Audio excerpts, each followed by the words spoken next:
Hello दोस्तों, कैसे हैं आप सब।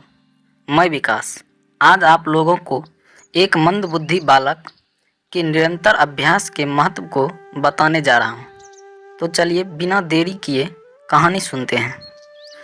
प्राचीन समय में विद्यार्थी गुरुकुल में रहकर ही पढ़ा करते थे।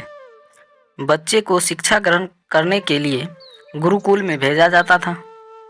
बच्चे गुरुकुल में गुरु के आश्रम की देखभाल क्या करते थे और अध्ययन भी क्या करते थे। वरदराज भी सभी की तरह गुरुकुल भेज दिया गया। वहाँ आश्रम में अपने साथियों के साथ घुलने मिलने लगा, लेकिन वह पढ़ने में बहुत ही कमज़ोर था। गुरु जी की कोई भी बात उसके बहुत कम समझ में आती थी। इस कारण सभी के बीच वह उपहास का कारण बनता था। उसके सारे साथी अगली क्लास में चले गए, लेकिन वो आगे नहीं बढ़ पाया।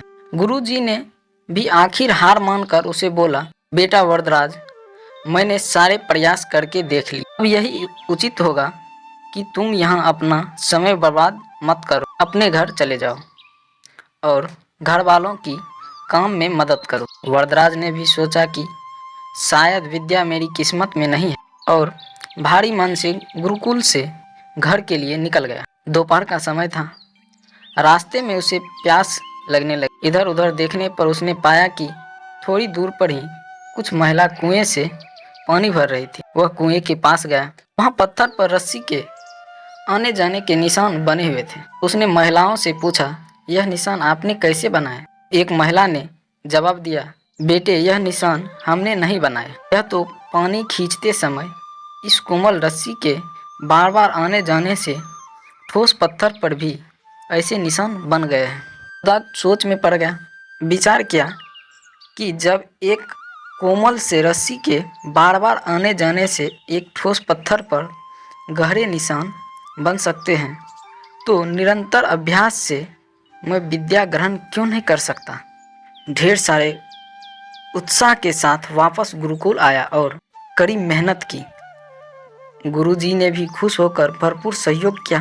कुछ ही सालों बाद यही मंदबुद्धि बालक वरदराज आगे चलकर संस्कृत व्याकरण का महान विद्वान बना। सार सिद्धांत कॉमेडी की रचना की।